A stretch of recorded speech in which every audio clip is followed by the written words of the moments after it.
اور اسی یزید کی بیعت کے موقع پر تمام مورخین متفق ہے کہ حسین کو یعنی سیدنا امام حسین سید الشباب اہل الجنہ کو طلب کر کے اور حضرت ابو بکر صدیق کے بیٹے حضرت عبد الرحمن کو طلب کر کے حضرت زبیر ابن العوام کے بیٹے عبداللہ ابن زبیر کو طلب کر کے اور حضرت عمر کے بیٹے عبداللہ ابن عمر کو طلب کر کے یہ کہا گیا تھا کہ میں یزید کی بیعت لوں گا، اگر زبان کھولی تو گردن کاٹ کے پھینک دوں گا۔ تمام مورخین متفق ہیں کہ ان دھمکیوں کے ساتھ اس کو حکومت سونپی گئی تھی، جس کے کیا حالات تھے، کس گھر میں اس کی پرورش ہوئی تھی، میں آپ کے سامنے اس کے حالات اہل سنت کی معتبر ترین کتابوں، بلکہ پہلے صحابہ کرام کے ذریعے، پھر تابعین کے ذریعے، پھر ائمہ اجلہ کے ذریعے جو تصویر سامنے آتی ہے وہ پیش کروں گا۔ حضرت عبداللہ ابن عباس رضی اللہ تعالی عنہما نے یزید کو جس وقت وہ حاکم بن گیا تھا اور اپنے تکبر میں اور غرور میں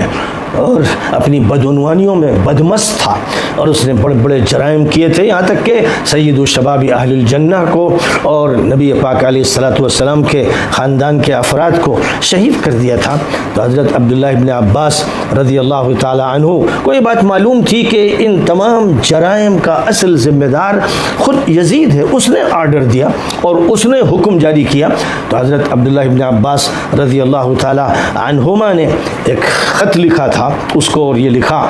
تو نے عبید اللہ ابن زیاد کو تحریری حکم جاری کیا کہ وہ امام حسین کا استقبال گھوڑوں، لشکروں، نیزوں اور تلواروں سے کرے۔ تو نے اس معاملے کو فوری طور پر نمٹانے کا حکم جاری کیا کہ اس میں دیر نہ لگائی جائے، اور تو نے ہی حسین اور ان کے ساتھ اہل بیت کو قتل کرنے کا حکم دیا تھا۔ امام طبرانی نے معجم کبیر میں اس حدیث کا، عبداللہ ابن عباس کی حدیث کا حوالہ دیا ہے۔ معجم کبیر جلد 10 صفحہ 241 اور صفحہ 242 میں، اسی طرح یعقوبی نے اپنی تاریخ میں ذکر کیا ہے۔ امام حیثمی نے مجمع الزوائد میں جلد 7 صفحہ 250 میں اس کا تذکرہ کیا ہے۔ اور اس کے بعد آپ مزید جب آگے بڑھتے ہیں تو آپ کے سامنے یہ حقیقت نمایاں ہو کر آتی ہے کہ حضرت امام ذہبی رحمۃ اللہ علیہ کا جہاں تک تعلق ہے، انہوں نے بھی اس بات کی صراحت کی کہ یہ یزید تھا جس نے آرڈر دیا تھا، حکم دیا تھا کہ حسین کو قتل کیا جائے، ان کو کسی حالت میں نہ چھوڑا جائے اور ان کو موقع نہ دیا جائے، اور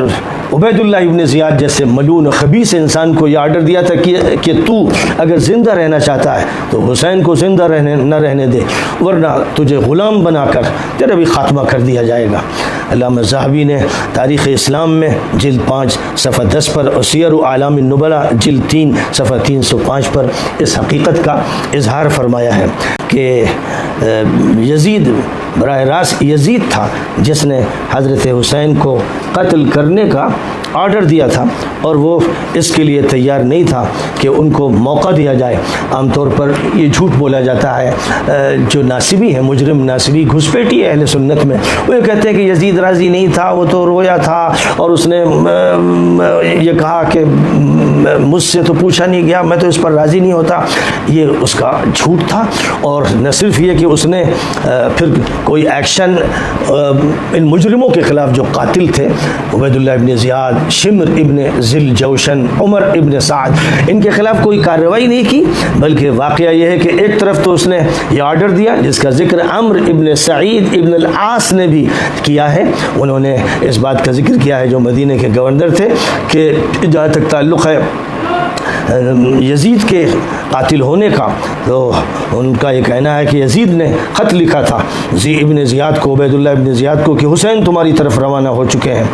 اور اس موقع پر یا تو آزاد رہے گا یا تو غلام بنا دیا جائے گا، یعنی حسین کو تجھے بہرحال گرفتار کرنا ہے، اور اگر وہ قابو میں نہیں آتے تو ان کی جان لے لینا ہے، تجھے بہرحال یہ کام کر کے رہنا ہے، کسی حالت میں ان کو چھوڑنا نہیں ہے۔ اور خود ابن زیاد کا جہاں تک تعلق ہے وہ اس کا اعتراف کرتا ہے۔ ابن الاسیر جو صحابہ کرام کے حالات پر